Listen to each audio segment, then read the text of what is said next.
விசிக தலைவர் திருமாவளவன் அவர்களுடைய கார ஒரு அட்வொகேட் ஒருத்தர் வழிமறிச்சு, திருமாவளவன் அவர்கள வந்து தாக்க முயன்றதா ஒரு பக்கம் வந்து சொல்லிட்டு இருக்கிறாங்க. இல்ல, அந்த அட்வொகேட் எதர்ச்சியா தான் வந்தாரு. அவர தான் வந்து திருமாவளவன் அவர்களுடைய தொண்டர்கள் வந்து தாக்கியிருக்கிறாங்க. இப்படி 2 விதமா வந்து ஒரு பிரச்சனை அப்படிங்கிறது போயிட்டுருக்கு. தமிழ்நாடு லெவல்ல இது ஒரு பெரிய பிரச்சனையாவே போயிட்டுருக்குங்க. திருமாவளவன் அவர்களுக்கு ஆதரவா ஒரு பக்கம், எதிர்ப்பு ஒரு பக்கம், இந்த மாதிரி வந்து பயங்கரமா வந்து போயிட்டுருக்கு. என்ன கேட்டா இந்த விஷயத்துல நான் வந்து என்ன ஒரு டெசிஷன் சொல்றேன்னா, ஒரு வடிவேலு ஒரு படத்துல பெயிண்ட், அதாவது காக்காவ பார்த்து கல் எடுத்து அடிச்சிருப்பாங்க. பெயிண்ட் சிவப்பு பெயிண்ட் பட்டு அது ஒரு பெரிய கலவரமாயிடும். கடைசியில வடிவேலு சார் சொல்லுவாரு, "ஏம்பா, தம்மா துண்டு காக்கா அசிங்கம் பண்ணதுக்கு இவ்ளோ பெரிய பிரச்சனையாப்பா?" அப்படிங்கிற மாரி வந்து சொல்லுவாரு. அந்த மாதிரி தான் நான் இந்த விஷயத்த பார்க்குறேன். ஏன்னா, அடிக்கடி அந்த பகுதியில நான் போய் பார்த்துருக்கேன். அந்த ஸ்பீட் பிரேக்கர் அப்படிங்கிறது குறிப்பா சென்னையில ஒரு சில இடத்துல தான் இந்த மாதிரியான ஸ்பீட் பிரேக்கர்ஸ்லாம் வந்து நம்ம பார்க்க முடியும். ஆனா, அந்த ஸ்பீட் பிரேக்கர் பார்த்தோம்னா, கண்டிப்பா வந்து ரொம்பவே ஒரு சென்சிட்டிவான ஒரு இடம் தாங்க. ஏன்னா ஹைகோர்ட் இருக்கு. வேற வழி இல்ல. அந்த மாதிரி ஒரு ஸ்பீட் பிரேக்கர் வந்து நம்ம போடலன்னா, அந்த இடத்துல ஒண்ணுமே பண்ண முடியாது. பல விபத்துக்கள் நடக்கும். ஏன்னா, இந்த பக்கம் இருந்து அட்வொகேட்ஸ் அந்த பக்கம் போறது, அந்த பக்கம் இருந்து இப்படி போறது, கிளையண்ட்ஸு, பொதுமக்கள், அ வ வழக்கறிஞர்களுடைய காரு, பைக்கு இது எல்லாமே அந்த இடத்துல போகும். வெளிய வேற இந்த நோட்டரி இவங்கலாம் வந்து உட்காந்துருப்பாங்க. சின்ன அந்த இது மாதிரி போட்டுக்கிட்டு, கேம்ப் மாதிரி சின்னதெல்லாம் போட்டுக்கிட்டு, நெறைய கூட்ட நெரிசலான ஒரு பகுதி. கண்டிப்பா அந்த இடத்துல அப்படி ஒரு ஸ்பீட் பிரேக்கர் போட்டு தான் ஆகணும். ஆனா இங்க பிரச்சனை என்னன்னா, இந்த ஸ்பீட் பிரேக்கர வச்சு இவ்ளோ பெரிய ஒரு அரசியல் வந்து பண்ண வேண்டிய அவசியம் தேவையில்லன்னு தான் நான் சொல்லுவேன். ஏன்னா நீங்க பாருங்க, நீ வேணா ஒண்ணும் இல்ல. இன்னைக்குனா போனீங்கன்னா அந்த ஸ்பீட் பிரேக்கர் பாருங்க. அந்த இடத்துல சைடுல ஒரு அட்வொகேட் நின்னுட்டு இருந்தாரு. வேற வழி இல்லாம திருமாவளவன் அவர்களுடைய கார், ஒரு எம்பியோட கார் போகுது. அந்த இடத்துல அப்படியே மூவ் ஆகுது. ஏதோ தெரியாதத்தனமா ஒரு ஆக்சிடென்ட்டா தான் வந்து இத நம்ம பார்க்கணும். தவறுதலாக வந்து அவர் வண்டியில வந்து இடிபட்டிருக்கு. அது மாதிரி வந்து ஒரு ஆயிடுச்சு. அந்த இடத்துல அவரே வந்து இறங்கி, இல்ல இறங்காம, ஏன்னா ஒரு திருமாவளவன் அவர்களுக்கு த்ரெட் இருக்கா அப்படின்னு கேட்டா, கண்டிப்பா இருக்குங்க. அவரே வந்து பல ஸ்டேஜ்ல இருக்காரு. என்னை கொலை செய்ய, என்னை தாக்க முயல பல பேர் வந்து பண்ணியிருக்காங்க. 2 முறை அட்டெம்ப்ட் நடந்திருக்கு அப்படின்லாம் வந்து சொல்லியிருக்கிறாங்க. கண்டிப்பா அப்படிப்பட்ட ஒரு தலைவருக்கு வந்து இருக்கா த்ரெட்டுன்னு கேட்டா, நம்ம 100% இருக்கு. ஆனா அந்த இடத்துல அவரே வந்து என்னன்னா, அவங்க ஆளுகிட்டலாம் கொஞ்சம் சொல்லி, இந்த மாதிரிப்பா, அது மாதிரி வந்து சொல்லியிருந்தாங்க அப்படின்னா, அது அப்பவே வந்து ஒரு பெரிய ஒரு சால்வ் ஆயிருக்கும். அத விட்டுட்டு, இடிச்சவர் வந்து அவர் பாட்டு வந்து பார்த்தோம்னா, வந்து அந்த இடத்துல பார்த்துட்டு, யாரு எது தெரியாம தான் சடனா பண்ணியிருக்காரு. ஏன்னா பின்னாடி வந்து போலீஸோட வாகனங்கள்லாம் வருது. அப்புறம் தான் போலீஸ் வராங்க. அதுக்கப்புறம் அவரே வந்து பார்த்தோம்னா ஓடி போயிட்டாரு. ஆனா அதுக்கப்புறம் ஒரு அரசியலுங்க. அவரு யாரு? அவர் அதிமுக கட்சிய சேர்ந்தவரா? இல்ல அவர் அதிமுக கட்சிய சேர்ந்தவரா கூட வந்து இருக்கட்டுமே. இப்ப அந்த இடத்துல ஒரு ஒரு வழக்கறிஞர அந்த இடத்துல நிக்கிறாரு. திருமாவளவன் அவர்களோட மாதிரியான ஒரு தலைவர அந்த இடத்துல கை வச்சுட்டு போயிட முடியுமா? ஃபர்ஸ்ட்டு அவர் காரையே ஏதாவது வந்து பண்ண முடியுமா? இது வந்து ஒரு எதர்ச்சியான இதுக்கு வந்து சடனா விசிக கட்சியின் தொண்டர்கள் வந்து தன்னுடைய தலைவர் மீது இருக்கக்கூடிய அன்புனால, எனக்கு தெரிஞ்சு திருமாவளவன் அவர்கள் சொல்லியிருப்பாரான்னு எனக்கு தெரியல. "போயிட்டு அடிங்கடா, அவன கேளுங்கடா" அப்படின்லாம் அவர் சொல்லியிருப்பாரான்னு எனக்கு தெரியல. பட் சடனா ஏன்னா அந்த இடத்துல விசிக காரு திருமாவளவன் அவர்கள் வந்ததுனால தான் இப்படி ஆச்சா அப்படின்னு கேட்டிங்கன்னா, ஏங்க நான் ஹானஸ்ட்டா சொல்றேங்க. அந்த இடத்துல எந்த கட்சி கார் வந்திருந்தாலும் இதே சம்பவம் தான் நடந்திருக்கும். ஏன்னா, ஒரு பவர், ஒரு பெரிய பொசிஷன், யாரா இருந்தாலும் அந்த தொண்டர்கள் அப்படிங்கிறவங்க கொஞ்சம் அக்ரெசிவா தான் நடந்திருப்பாங்க. "ஏய் என் தலைவன்காரனே நீ எதிர்த்து பேசுவியா?" அப்படிங்கிற மாரி சில தொண்டர்கள் பண்ண தப்பு. இதுக்கு வந்து திருமாவளவன் அவர்கள வந்து மோசமா வந்து சொல்றது, கேவலப்படுத்துறது அப்படிங்கிறது நியாயம் இல்ல அப்படின்னு தான் நான் சொல்லுவேன். இது வந்து ஒரு ஆக்சிடென்ட் தான். அது அந்த இடத்துல அந்த ஒரு இது போயிடுச்சு. ஆனா இத இசட் பிரிவு பாதுகாப்பு குடுக்கணுன்ற லெவலுக்கு வந்து இத கொண்டு போய்ட்டாங்க. நான் த்ரெட் இருக்குங்க. நான் திரும்பவும் சொல்றேன். அவருக்கு வந்து திருமாவளவன் அவர்களுக்கு த்ரெட் இருக்கு. ஆம்ஸ்ட்ராங் அவர்கள் எப்படி வந்து கொலை செய்யப்பட்டாரோ, அது மாதிரி திருமாவளவன் அவர்களுக்கும் கொஞ்சம் அப்படி ஒரு மிஸ் ஆச்சு அப்படின்னா, அவரும் வந்து ஒரு பெரிய லெவல்ல அவருக்கு ஒரு காயம் ஒரு பெரிய ஒரு சம்பவம், அசம்பாவிதம் ஏற்படுவதற்கு வாய்ப்பு இருக்கு. நான் இல்லன்னு சொல்லல. ஆனா இத இவ்ளோ பெருசு பண்ணி இந்த விஷயத்த இசட் பிரிவு பாதுகாப்பு குடுக்கணும். எனக்கு பாதுகாப்பு இல்ல. ஒரு பக்கம் கமல் சார் ட்வீட் போடுறாரு. ஒரு கருத்து தெரிவிக்கிறாரு. அண்ணன் திருமாவளவன் அவர்களுக்கு பாதுகாப்பு தர வேண்டும் இசட் பிரிவு. தம்பி ரஞ்சித் சொன்னதும் சரிதான். ரஞ்சித் அவரும் வந்து போட்டிருக்கிறாரு. திருமாவளவன் அவர்களுக்கு பாதுகாப்பு தரணும் அப்படின்னு. இப்படின்னு ஒரு பக்கம் ஆதரவு, ஒரு பக்கம் எதிர்ப்புன்னு 2 விதமா வந்து போயிட்டுருக்கு. இந்த எதிர்க்கிறவங்கலாம் பார்த்தோம் அப்படின்னா, அவங்க 100% வந்து திருமாவளவன் அவர்களுடைய மிகப்பெரிய ஒரு வெறுப்பு அவர் மேல வச்சிருக்கிறவங்களா தான் வந்து நான் பார்க்குறேன். சில பேர்லாம் வீடியோஸ்லாம் போட்டிருந்தாங்க. என்னன்னா, ஏதாவது ஒரு களத்துல, ஏதாவது ஒரு விஷயத்த பண்ணி, இந்த திருமாவளவன் அப்படிங்கிறவர வந்து ஒழிச்சு கட்டிறலாமா? இந்த தமிழக அரசியல் களத்துல அப்படிங்கிறதுக்கு காத்துக்கிட்டு இருக்கிறாங்க சில பேரு. ஆனால் பேசும்போது சில பேர்லாம் வந்து பார்த்தோம்னா சமத்துவம், ரொம்ப அப்படியே ஒரு ஒரு நியூட்ரல், நாங்கள் அனைவருக்குமானவர் அப்படிங்கிற மாதிரி பேசுகிறது.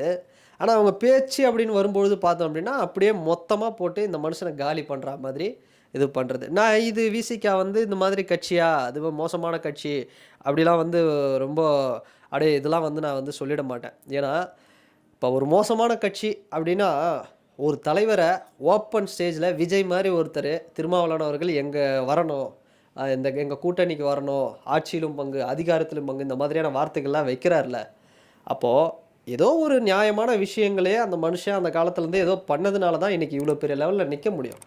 ஆனால் அவரை ஒட்டுமொத்தமாக இதுதான்டா சான்ஸ் அப்படின்னு எடுத்துக்கிட்டு அவரை ஒட்டுமொத்தமாக இந்த இடத்துலேருந்து, இந்த தமிழ்நாடு பாலிட்டிக்ஸ்லேருந்து அவரை கிளியர் பண்ணணும், வாஷ் அவுட் பண்ணணும் அப்படின்னு எவ்வளோ பெரிய பாலிட்டிக்ஸு. அதெல்லாம் வந்து சொல்கிறதுக்கே இல்லை. இப்படியா ஒரு மனுஷன் மேலே ஒரு டவுன் டு எர்த்துலேருந்து எந்த ஒரு பேக்ரவுண்டும் இல்லாமல் இவ்வளோ பெரிய பொசிஷனுக்கு ஒரு மனுஷன் வந்தார் அப்படின்னா அவரை போட்டு இந்த அளவுக்கு வந்து போட்டு புரட்டி எடுக்கிறதும் வந்து தப்பு.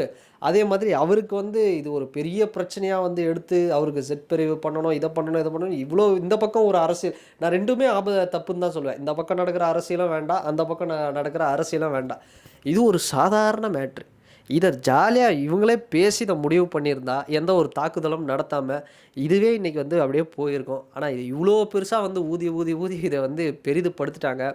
கண்டிப்பாங்க. நான் வந்து நீங்கள் சொல்லலாம், இப்போ திருமாவளவன் வந்து அவரோட கட்சி விசிகா வந்து ஜாதி கட்சி, அது வந்து மோசமான கட்சி அப்படின்னா, அப்போது பாட்டாளி மக்கள் கட்சியும் வந்து அப்படி தானே சொல்கிறாங்க சில பேர், அது ஒரு மோசமான கட்சி. ஆனால் இங்கே ஒரு விஷயத்தை பார்க்கணும். விசிகாவும் சரி, பாமகவும் சரி, ராமதாஸ் ஐயா ஆரம்பிக்கும் பொழுது அந்த கட்சியை எப்படி ஒரு ஐடியாலஜியில் அதை ஸ்டார்ட் பண்ணார். இன்றைக்கும் அந்த கட்சி வந்து அறம் சார்ந்த சில விஷயங்களை வந்து முன்னெடுத்து கொண்டு போகிறார் ராமதாஸ் ஐயா அவர்கள். ரெண்டு பேருமே பார்த்தோம்னா ஒரு விஷயம் நல்லா நடக்குதுங்க. விசிகாவும் பாமகவை எந்த காலத்தில் வந்து சேர்த்துடக்கூடாது, ஒன்றா சேர்க்கக்கூடாது. அதை ஒன்றா சேர்த்தோம் அப்படின்னா இதுக்கு வந்து டிஎம்கே ஏடிஎம்கேவுக்கு மிகப்பெரிய பங்கு இருக்குது. பல வருஷங்களாக ஒரு 40-50 வருஷமாக, ஒரு 40 இல்லை ஒரு 30 வருஷமாகவே ஒரு பங்கு இருக்குது. ஏன்னா விசிகா வந்து வரது அப்படிங்கிறது அந்த 95க்கு அப்புறம் தான் வராங்க. ஒரு 25 வருஷமாகவே இதுக்கான ஒரு முயற்சி அப்படிங்கிறது பெரிய லெவலில் கொண்டு தான் வராங்க. ஏன்னா இவங்க ரெண்டு பேரும் வந்து நல்லா ஒரு மும்பை இந்தியன்ஸு சிஎஸ்கே மாதிரி அடிச்சுக்கிட்டே இருக்கணும், அப்போ தான் வந்து பார்க்குறவங்களுக்கு இன்ட்ரெஸ்ட்டாக இருக்கும் அப்படிங்கிற மாதிரி இது ஒரு விஷயம் பண்ணிகிட்ருக்குறாங்க. ஆனால் ரெண்டு கட்சிகளுமே பார்த்தோம் அப்படின்னா மருத்துவர் ஐயாவும் வந்து நல்ல விஷயங்களை வந்து பண்ணியிருக்கிறாரு ஒட்டு எல்லா சமூக மக்களுக்குமே. ஆனால் திருமாவளவன் அவர்கள் உண்மையை சொல்லணும்னா எனக்கு தெரிஞ்சு எல்லாருக்குமான தலைவர் அப்படி தான் சொல்லுவேன். அதனால தான் விஜய் அவர்களும் வந்து அவர் இழுக்கிறார் அந்த கட்சியில். இப்போ அவர் சிறுபான்மையினர் மட்டும் இல்லை, அவர் குறிப்பாக இந்த கம்யூனிட்டி இந்த ரிலீஜன் மட்டும் இல்லை, எல்லாருக்குமான தலைவர் தான் திருமாவளவன் அவர்கள். ஆனால் அவர் மேலே ஏதோ ஒரு சின்ன எரருங்க, அதை வந்து இவ்வளோ பெருசாக அவரை வந்து வாஷ் அவுட் பண்ணணும், ஒழிச்சு கட்டணும், மோசமான சீப்பான அரசியல் பண்ணுறாருன்னா கண்டிப்பாக இது வந்து இவ்வளோ பெருசாக இதை கொண்டு போக வேணாம் அப்படிங்கிறது தான் நான் வந்து சில பேருக்கு வந்து நான் சொல்கிறேன்.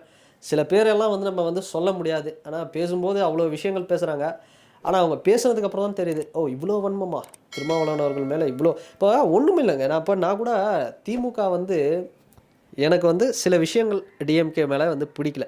ஓப்பனாக சொல்லணும் அப்படின்னா உதயநிதி ஸ்டாலின் சாரை வந்து முதன்மைப்படுத்துவது, அப்புறம் இன்பநிதி அவரை கொண்டு வருவது, அந்த ஃபேமிலி அப்படிங்கிற ஒரு விஷயத்தில் தான் எனக்கு வந்து பெருசாக வந்து பிடிக்கலே தவிர மற்றபடி டிஎம்கே ஒரு நல்ல பார்ட்டி, நான் இல்லைன்னே சொல்லலை.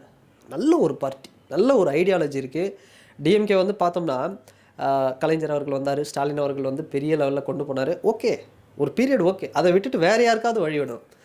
ஸோ அட்லீஸ்ட் கனிமொழி மேடம்க்கு வந்து ஒரு பெரிய பொசிஷன், ஒரு சிஎம் கேண்டிடேட்டாக வச்சா கூட வந்து நம்ம சந்தோஷப்படலாம், ஓகே டிஎம்கே அப்படின்னு. ஆனால் இன்னும் சில எரர்ஸ்லாம் வந்து தொடர்ச்சியாக பண்ணுறாங்க. அதுக்காக வந்து திமுக மோசமான கட்சி, அழிஞ்சு போகணும் அப்படின்லாம் வந்து நான் ஒரு தாவேகா தொண்டனா நான் எந்த இடத்துலையுமே சொல்ல. தாவேகாவுக்கும் திமுகவுக்கும் நடப்பது அண்ணன் தம்பி மோதல் அப்படிங்கிறத நான் சொல்லியிருக்கிறேன். சரிங்களா? அது ஒரு ஹெல்த்தியான அரசியலாக தான் இருக்கணும் அப்படிங்கிறத நான் சொல்கிறேன். எப்படி டிஎம்கே ஏடிஎம்கேவும் அம்மா ஜெயலலிதா அவர்களும் கலைஞர் ஐயா அவர்களும் வந்து ஒரு ஹெல்த்தியான பாலிடிக்ஸை வந்து கொண்டு போனாங்க. அப்படி போனோம் அப்படின்னு தான் நான் நினைக்கிறேன் தவிர இவங்க அழிஞ்சு போனோம். என்ன லிஸ்ட்டு போடுறீங்க? திருமாவளவன் அவர்கள் 2026 வந்தார் அப்படின்னா கட்ட பஞ்சாயத்து. ஏங்க யார் தாங்க கட்ட பஞ்சாயத்து பண்ணல? தமிழ்நாட்டில் எந்த கட்சியில் இருக்கிறவங்க பண்ணல? கொஞ்சம் சொல்லுங்கள். எந்த தலைவரோட தொண்டர்கள் இந்த மாதிரி போய் யாரையும் தாக்கலை? எல்லாருமே தாங்க பண்ணுறாங்க. அதனால் இந்த ஒரு விஷயத்தை எடுத்து இந்த ஒரு மனுஷனை காலி பண்ணோம் அப்படின்னு அவ்வளோ வன்மத்தை வந்து கக்குவது அப்படிங்கிறது இது வந்து தேவையில்லை அப்படிங்கிறத சொல்லுவேன். ஸோ நான் வந்து யாரோடைய ஆதரவாளர் அப்படிங்கிறது உங்களுக்கே தெரியும். நம்ம வந்து தளபதி விஜயுடைய தீவிர ஆதரவாளர். அதனால் அவங்க வந்து விசிகாவும் சரி திமுகவும் சரி அவங்க வந்து ஏதோ ஒரு பாலிடிக்ஸ் பண்ணுறாங்க அப்படின்னா அதுக்காக அவங்களாம் வந்து அழிஞ்சு போகணும், மோசமாக இது பண்ணணும்னு இந்த பக்கம் இருக்கிறாங்க பார்த்தீங்களா ஒரு குரூப்பு. அந்த ஐடியாலஜியில் நான் இல்லை.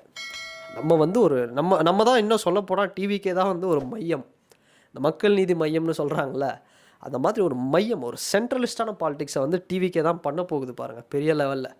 ஏன்னா நம்ம அந்த பக்கம் எதிர்ப்பு ஆதரவு இதெல்லாம் தாண்டி ஒரு நடுநிலையாக தான் இருக்கிறோம் டிவிக்கு. அதனால் நான் இந்த பக்கம் பண்ணுறதும் கரெக்டுன்னு சொல்ல, அந்த பக்கம் பண்ணுறதும் கரெக்டுன்னு சொல்ல, ஒட்டு மொத்தமாக தப்புன்னு சொல்ல. இவங்க பண்ணுற சில எரர்ஸ்னால டிஎம்கே விசிகே பண்ணுற எரர்ஸ்னால ஒட்டுமொத்தமாக இந்த மாதிரி பார்ட்டிஸே இருக்கக்கூடாது அப்படின்னு நினைக்கிறது அப்படிங்கிறது தான் வந்து நான் வந்து தப்புன்னு சொல்கிறேன். ஸோ இதை தாங்க வந்து நான் சொல்ல விரும்புகிறது இந்த வீடியோவில். ஸோ திருமாவளவன் அவர்களோட இந்த கார் இஷ்யூ இவ்வளோ பெரிய மேட்டராக வந்து கொண்டு போயிருக்க வேண்டாம், அதை கொஞ்சம் சால்வ் பண்ணியிருக்கலாம். ஆனால் இதை விட பெரிய பிரச்சனை, நேஷ்னல் லெவல் பிரச்சனை லெவலுக்கு போயிடுச்சு அப்படின்னா பாருங்களேன். ஸோ அது மட்டும் கொஞ்சம் தவிர்த்துருக்கலாம். எனிவே, ஸோ இந்த வீடியோ பற்றின உங்களுடைய கருத்துக்கள் என்ன அப்படிங்கிறது இந்த கமெண்ட் செக்ஷனில் மறக்காமல் பதிவிடுங்க. அண்ட் நீங்கள் எப்படி பார்க்குறீங்க இந்த கார் மேட்ரை அப்படிங்கிறத மறக்காமல் பதிவிடுங்க. அண்ட் வேறு ஒரு வீடியோவில் வேறு ஒரு கான்டென்ட்டில் நான் உங்களை பார்க்குறேன்.